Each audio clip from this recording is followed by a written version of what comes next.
Surface tension refers to a natural tendency for the alveoli to collapse.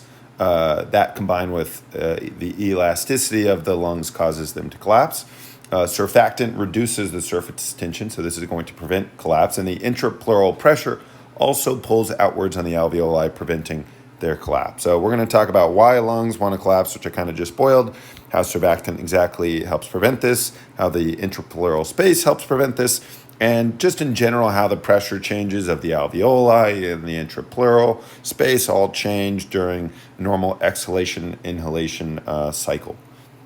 I always just thought this kind of looks like like an octopus or something, like quickly changing. It's pretty cool. All right, we all have heard of surface tension. We're aware of surface tension. We talked about it in general chemistry, but what exactly is surface tension? How does it relate to alveoli? You look online, you look at videos on YouTube or whatever, you'll hear explanations like this. I personally don't feel like this is helpful at all. So we're going to go a little bit more in depth just because I feel like it really helps everything down the road become a little bit more digestible. So start with, of course, we know that oxygen is more electronegative than hydrogen, which creates a general polarity of the molecules. So the oxygen is negative, hydrogen is positive. Long story short, they're attracted to one another.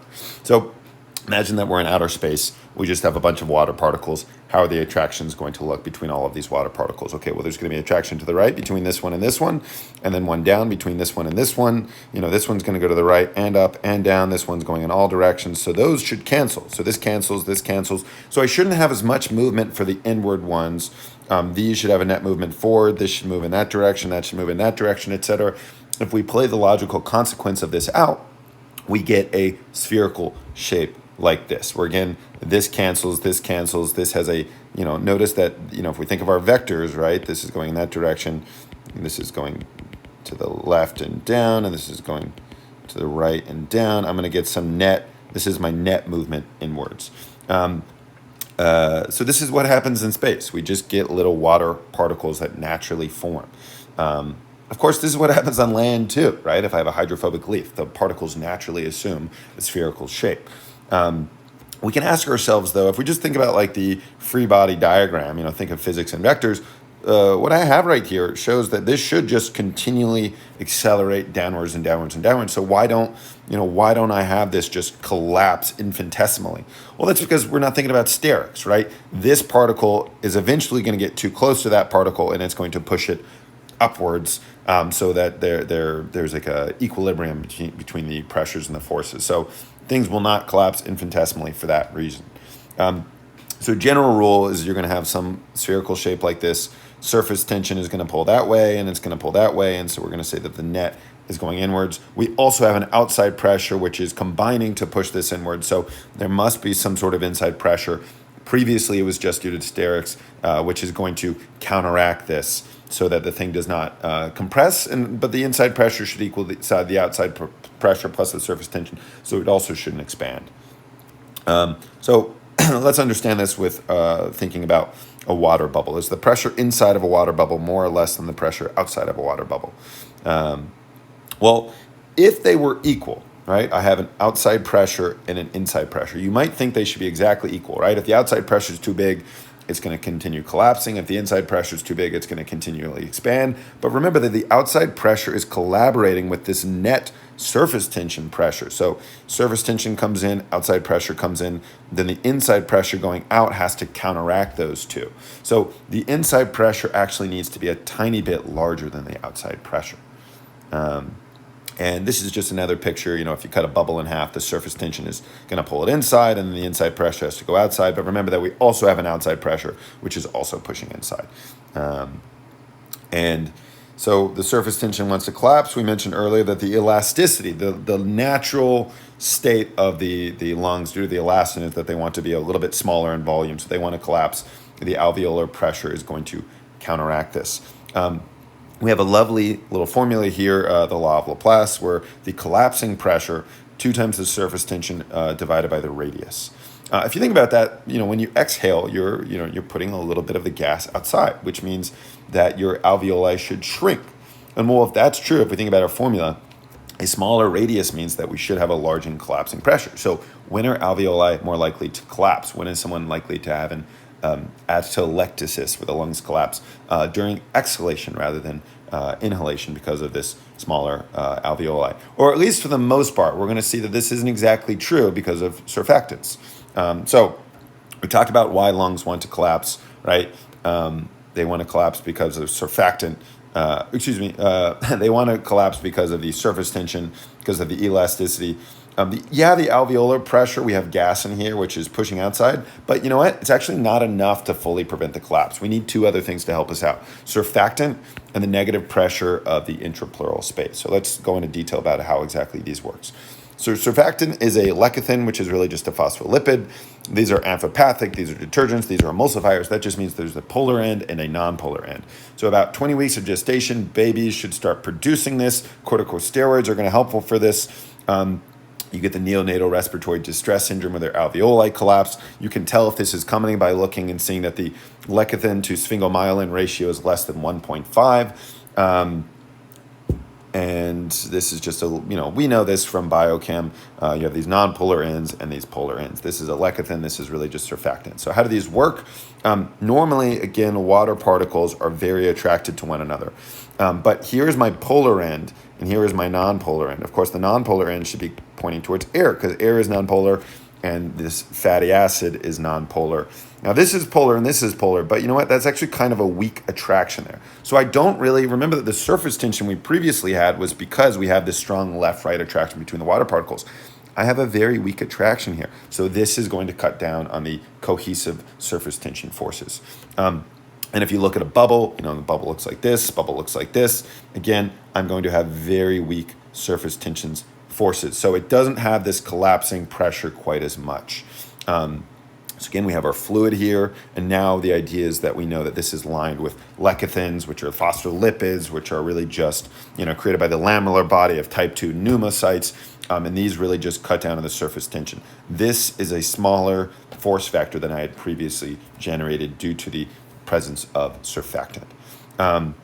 So earlier we talked about exhalation, inhalation, exhalation, the alveoli get small. So if you think about that, if your alveoli have one smaller than another, or the alveoli is collapsing before another one, technically this would be a high pressure and this would be a low pressure. And so the air is not going to go out like we'd want it to. Instead, it's going to go into this one. And that's obviously not where I want my air to run.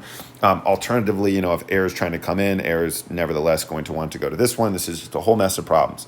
How does surfactant help this? Well, not only does it reduce surface tension, but think about this. Yes, when we think about the law of Laplace, this smaller radius means I have more collapsing pressure.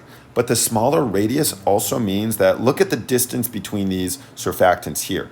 Look at the distance between these surfactant molecules here. I have a higher density of surfactant when I have a exhaled smaller radius alveoli. That smaller, that higher density of surfactant lowers the surface tension enough to offset the decrease in radius. So somehow, yes, smaller radius, more collapsing pressure, but that's offset by the reduction of surface tension, which is enabled by the higher density of surfactant. So it actually turns out that this will be an equal collapsing pressure as this one's collapsing pressure. So I have air flowing equally into both. All is right in the world. Term hysteresis. So think about trying to lift a weight against gravity. It's difficult, right? Pulling a weight from the ground up above your head takes a lot of effort. It's easier maybe to put it down because you're working with gravity. The same thing is true of your lungs and your alveoli. If I'm inhaling, I'm bringing in air, and that air has to fight the surface tension to expand the alveoli. That is difficult, so it requires more pressure to cause the inhalation. Exhalation is easier because the surface tension, the gas wants to leave because the surface tension is pushing down on the alveoli. We can envision this with a graph. So this would be if there's no difference, and this is the truth over here where there is an actual difference. So let's think about this. Let's make up values. Let's say that this is 5 units of pressure, this is 10 units of pressure, and our max value is 15 units of pressure over here. So if I'm starting here, let's do an inhalation. So red is inhalation. From 0 to 15 for inhalation, I guess I get my lungs about halfway filled at about 10 units of pressure. So inhalation to get half filled takes 10 units of pressure. What about the exhalation process? If I'm starting at 15 and I want to exhale 15 to 10, or excuse me, 15 to 5 would be 10 units of pressure. So to empty them halfway would also require 10 units of pressure. So inhaling requires 10 units of pressure to get halfway, and then exhaling requires 10 units of pressure to get halfway. But this is a fantasy. This is not actually what happens in our lungs. This is what happens in our lungs. There is a difference. Again, think of the weight lifting above your head versus pulling it down, fighting gravity versus working with gravity. Again, 0. Now let's change this. Let's make this, this might be 5, and now let's say that this is 12.5, and then over here we have the max still being 15. So now when I'm doing inhalation, I'm going from 0 to 12.5. So to get half filled takes 12.5 units of pressure. And again, that is because I am fighting the surface tension. Now, when I'm exhaling, and these numbers are made up, they're just illustrative. But now when I'm exhaling, going from 15 to 5 only takes 10 units of pressure. So it took more pressure to inhale halfway than it took pressure to exhale halfway. So all of that is just explaining how hysteresis works. So surfactant reduces surface tension. That reduces the collapsing pressure. That is one explanation. The second piece of the puzzle is the negative intrapleural pressure. So again, this is our mediastinum. This is where our heart goes. This is the cardiac notch. Here is our parietal pleura. This is our visceral pleura. And then here is the intrapleural space. If the outside pressure is 760, then this might be 760, which is to say that the relative pressure here and here might be 0. So when we say that there's a negative pressure in the intrapleural space, we just mean that it's a slightly lower pressure, right? So 756, so we can say that this is a -4 relative pressure. How do we get this relative pressure, and maybe why is it helpful to have this negative intrapleural pressure? Well, assume that the pleural cavity is just the exact same as the outside and the alveolar pressure. Everything's 760. The lungs have a natural tendency to collapse because of our surface tension and our elasticity. The chest has a natural tendency to pull forwards. And so let's just play out what would happen. We would expand this volume. Expanding a volume, Boyle's law, means that I should have a lower pressure. This is now a negative pressure. But now this acts like a suction, like a vacuuming. This inward pull from this negative pressure is enough to counteract the elastic recoil of the lungs and the pull forward from the chest. So it creates this nice stability, this equilibrium. That is how it's created, and that's its purpose at the same time. This is just a prettier picture. We have this negative pressure. Don't be too obsessed with the numbers. -3, -5, doesn't matter. Outward pull, inward pull is going to be canceled out by this vacuum of the intrapleural space being negative. So if we're putting everything together a little bit, an alveolar pressure, which is the gases pulling out, the elasticity is pulling in, the surface tension is pulling in. Notice that I made my surface tension smaller because of the presence of surfactant, but now we also have this negative intrapleural vacuum pressure, -5, -3, pulling outwards. And I think of this as a suction pressure or vacuuming pressure. So the intrapleural space is actually, you can think of it as, sometimes it's called the intrathoracic pressure. And they have to be the same if you think about it, right? Because otherwise I'd have my intrapleural space, and here's my, I have my trachea and I have my esophagus. If they were different, if they weren't the exact same, if the intrapleural pressure was bigger, it would collapse on this, which is obviously terrible. If this was bigger, it would push outwards. I don't want either of those things to happen. So this has to be the exact same as the pressure here and here. This is useful because if we want to measure the intrapleural pressure, you put a little balloon tip tube thingy down the esophagus. And by measuring the pressure in the esophagus, you're also measuring the pressure in the intrapleural space. This can be super helpful for, atelectasis and pneumothorax, things like that. All right, now that we know this, how the intrapleural space works, we're kind of well equipped to understand the general changes in pressure during a respiratory cycle. So just to start, FRC, the functional residual capacity. So this is a normal breath. This is our tidal volume, up and down, inhalation, exhalation, just normally, not taking a deep breath or big exhale, just a normal cycle. So at the end of the exhale, maybe we have 2.2 liters left. This is the functional residual capacity. Technically, the residual volume plus the expiratory reserve volume, that is my functional residual capacity. So after a normal breath, Now I'm at FRC. So at that point, I have my outside pressure. You can think of the relative or absolute, whatever floats your boat, 760 or 0. We are the same as atmospheric pressure inside our lungs, inside our alveoli. That's one thing to know. As we talked about, at this point, the intrapleural space here is just negative enough to cancel out the inward pull of the lungs and the outward pull of the chest cavity. And another fun fact is that the pulmonary vascular resistance is at a minimum when we are at FRC. If we're going to look at this graph a little bit more detail in a second, but the intraalveolar, also known as intrapulmonary pressure, is measuring in here. That's going to be this line that's kind of sinusoidal. This line that just dips down and then dips up. This is showing the intrapleural pressure. And then the difference between these is the transpulmonary pressure. For the most part, this is just the positive version of the intrapleural pressure. I'm sure this has some use, but for me it's silly because it's really just the same as the intrapleural pressure. They're usually the same. In fact, every time I see them, they're the same, but technically it is the difference between these two. Again, it is always a positive value. And of course, the volume of breath should go up for an inhalation and out during an exhalation. So looking at this in a little bit more detail, intrapulmonary, intraalveolar, intrapleural, intrathoracic, those are just synonyms. So I'm taking a big inhale. That is from here to here. But let's think about what happens halfway. So halfway through my inhalation, my lungs are expanding. Why? Because my chest cavity is pulling my parietal pleura outwards. This intrapleural space is getting larger, so this is becoming more negative.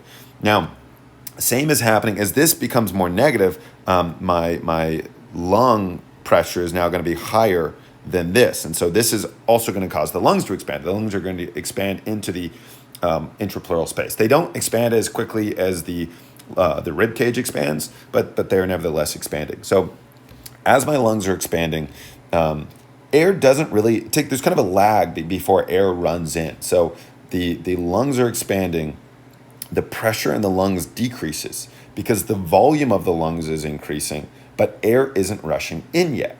Now at this point where this star is, my lungs and my thoracic cavity are still expanding, but now air starts to run in because of the subatmospheric pressure of the lungs. With air running into the lungs, that actually increases the pressure now, despite the fact that the volume is still expanding. That brings the pressure up. It's the exact opposite for the exhalation process. For the exhalation, now my diaphragm is coming up, it's relaxing, my intercostal muscles are relaxing, so my rib cage is coming down and in. The volume is decreasing, and as the volume decreases, again, there's a lag where air doesn't exactly leave the lungs just right away. So with a decreasing volume, but air still in the lungs, my intrapulmonary, intraalveolar pressure should increase. So it's at a maximum here. Now, for whatever reason, the air gets the memo. It says, hey, Boyle's law, remember, we are now above atmospheric pressure. We should get the heck out of here. So it flows from low pressure to high pressure, and it leaves the lungs. This leaving of air now causes the pressure to go down. So let's just look at that again. You can imagine that this is FRC, so here this is 0, and it's the same as atmospheric pressure. This is the equilibrium pressure of the intrapleural space needed to fight the inward pull of the elasticity of the lungs and the outward pull of the thoracic cavity. That's great. Now I start expanding my lungs. This is going to get larger. This is going to now push into here because, this is now going from -5 to -7 or whatever, which means that the lungs also expand as does the intrapleural space, but no air is running in. So now what's going to happen, this is going to be a greater intrapleural space, makes it expanding faster than the lungs.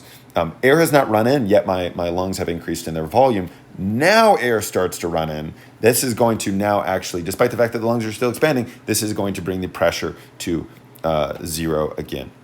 But the intrapleural space is at a maximum now. Again, that we're now at this position right here. Now the opposite. I'm going to exhale. As I'm exhaling, the exact opposite happens. The intrapleural space becomes smaller, the lungs become smaller, but air does not leave yet. So this makes it smaller. That makes sense. This is positive too, because again, it's gotten smaller, air is not left. Now air gets the memo. Now air leaves. As air leaves, this is now going to decrease the pressure inside of my lungs. I'm going to be bringing it back to FRC at the end of expiration.